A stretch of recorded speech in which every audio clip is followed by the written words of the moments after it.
शुरू करने लगे कॉन्सेप्ट इलास्टिसिटी का। तो इलास्टिसिटी होती क्या है? इलास्टिसिटी बेसिकली ये कहता है कि एक वेरिएबल के अंदर, वो वेरिएबल कोई भी हो सकता है, क्वांटिटी या प्राइस या कुछ भी, कोई भी वेरिएबल हो सकता है, ठीक है। तो किसी भी एक वेरिएबल के आने अंदर परसेंटेज चेंज जो आता है वो किसी दूसरी वेरिएबल के चेंज की वजह से आता है। यानी कि आप ये समझ लें कि अगर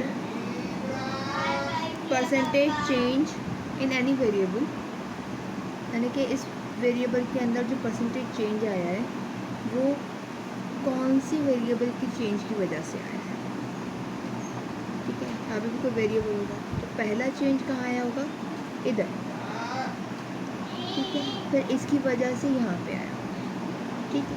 तो इलास्टिसिटी की जो है वो 3 किस्में हैं जो मेनली पढ़ी जाती हैं, ठीक है।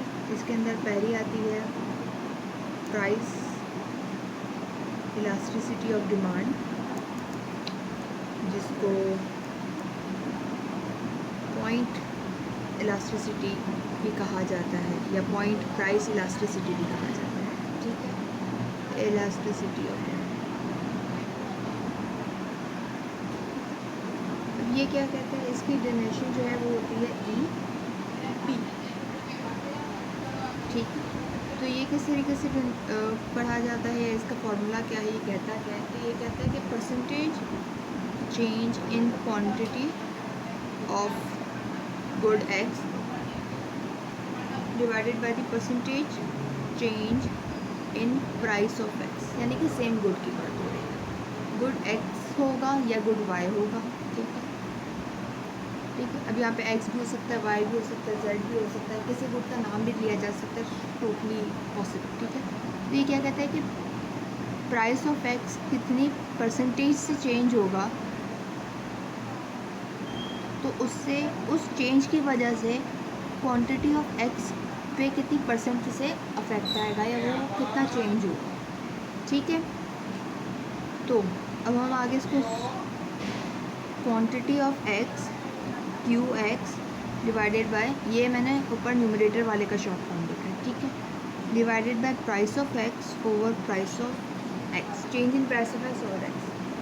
तो परसेंटेज चेंज, हम बेसिकली परसेंटेज कैसे निकालते हैं, जो चेंजेस होते हैं और जब उसको मज़ीद सॉल्व किया जाए तो ये फॉर्म निकलती है। अब हम क्या करेंगे, जो डिवाइड हो रहे थे हम इनको मल्टीप्लिकेशन के फॉर्म में लिखेंगे, ठीक है, into price of X change in price of X, ठीक है। अब चाहे तो इन चेंजेस को एक जगह ले आइए, क्योंकि थोड़ी सी डिस्प्लेसमेंट की है हमने, से फॉर्मूले की शक्ल थोड़ी बदल जाएगी मगर मायने वही रहेंगे, ठीक है। तो ये हो गया E/P, तो अब ये कैसे मालूम किया जाए कि क्या है और किस तरीके से क्वांटिटी बढ़ेगी और क्या होगा और सब कुछ। तो अगर हमने फॉर एग्जांपल ये क्वांटिटीज चेंजेस रख दिए, पॉइंट, अच्छा ये पॉइंट आपको टीचर वाज़ेह कर देगा कि आपने कौन से पॉइंट की क्वांटिटी और प्राइस को रखना है, ठीक है, क्योंकि हो सकता है वो आपको इनिशियल पॉइंट का है, हो सकता है आपको फाइनल पॉइंट का है, ठीक है। तो टोटली इस बारे में अगर आपको कन्फ्यूजन हो, मच बेटर होता है कि आप टीचर से उठ के वो पूछिए, ठीक है, क्योंकि हर टीचर का अपना पॉइंट ऑफ व्यू होता है, कहीं ऐसा ना हो कि वो इस चीज़ आपने अपनी मर्ज़ी लगाई पे, ऐसे टीचर बुरा नहीं मानते, मगर एहतियात बेहतर होती है, एहतियात कर लेनी चाहिए। तो अगर आपकी ये इलास्टिसिटी यानी कि पॉइंट इलास्टिसिटी अगर आती है ग्रेटर देन 1, इधर 1.1 भी आएगी तो ये इलास्टिक कहलाएगा, ठीक है। अगर ये E/P इक्वल्स टू 0 है, सॉरी इक्वल्स टू 1 है, तो ये होता है यूनिट इलास्टिक, ठीक है। इनको मैं भी एक्सप्लेन करती हूँ आपको, अभी आप समझ में आ जाएगा, ठीक है। और अगर ये E/P जो है ये लेस देन 1 हो तो ये इनइलास्टिक होता है। तो अब ये कैसे पता चला, या अगर हम ग्राफिकली देखेंगे तो ये कैसे पता चलेगा, तो पहले मैं इस इलास्टिक वाले कॉन्सेप्ट को आपको एक्सप्लेन करती हूँ, ठीक है। इलास्टिक के अंदर अभी हमने देखा कि EP जो है वो ग्रेटर देन 1 है, ठीक है। यानी कि EP की जगह मैं लिख सकती हूँ, यानी इसको कॉम्प्लेक्स वाला फॉर्म लिखने से सिंपलेस्ट फॉर्म इसकी लिख लेती हूँ, ये वाली, ठीक है। Is greater than 1। अगर मैं इस वाली को इस तरफ ले जाऊँ तो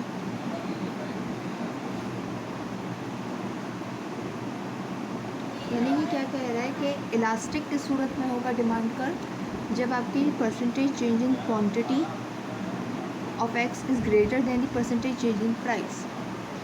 यानी कि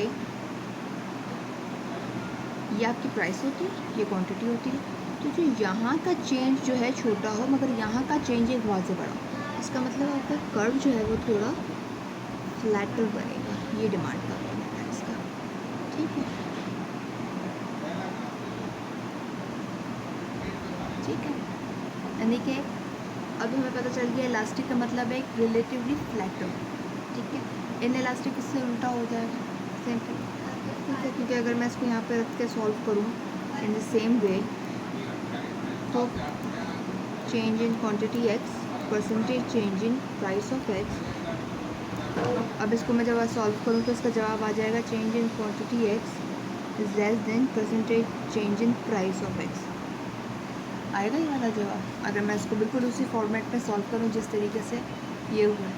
तो अब ये क्या कह रहा है कि प्राइस ऑफ एक्स में जितनी परसेंटेज से चेंज आया है, क्वांटिटी के अंदर जो चेंज आया है वो उससे कम है, यानी कि टोटल इससे रिवर्स केस बनेगा।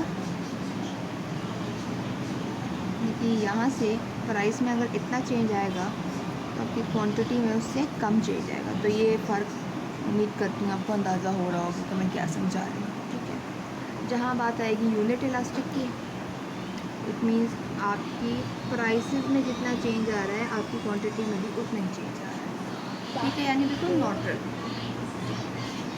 अब हम आगे चलते हैं। प्राइस इलास्टिसिटी ऑफ डिमांड में उम्मीद करती हूँ कि समझ में आ गया।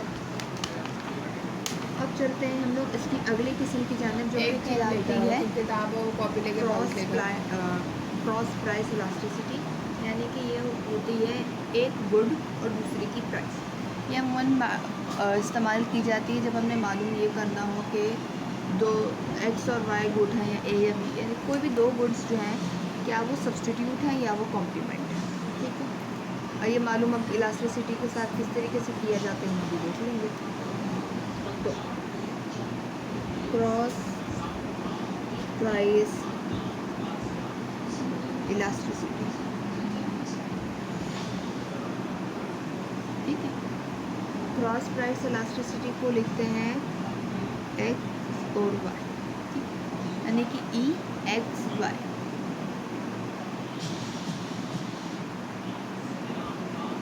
ठीक है। अब यानी कि percentage change in quantity of good X divided by percentage change in price of good Y, यानी कि वाई गुड के अंदर आने वाली तब्दीली या उसकी प्राइसेस में आने वाली तब्दीली क्वांटिटी ऑफ एक्स के गुड पे क्या इफेक्ट डालेगी, ठीक है। अब चूँकि अगर ये कॉम्प्लीमेंट्री होगा या सब्सिडी होगा या वो भी होगा उसको हम लोग देखते हैं, ठीक है।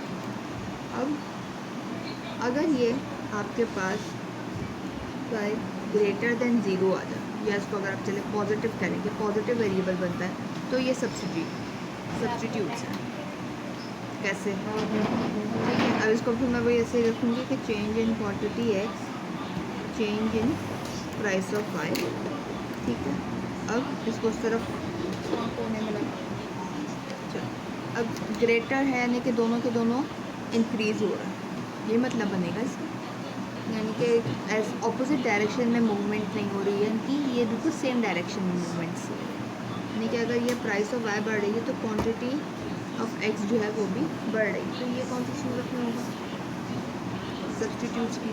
कैसे, अगर गुड वाई की प्राइस बढ़ जाए, यानी कोक और पेप्सी की बात करती हूँ, अगर ये कोक है और गुड एक्स पेप्सी, ठीक है, यहाँ पर लिख लेते हैं, चलिए एक्स और वाई, कोक पेप्सी, चलो पेप्सी की प्राइसेस बढ़ गई, ठीक है।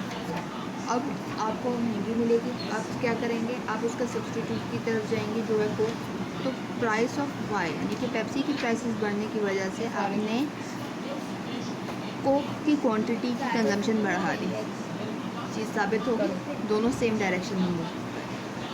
ठीक है, एग्जैक्ट अपोजिट केस होगा कॉम्प्लीमेंट्री।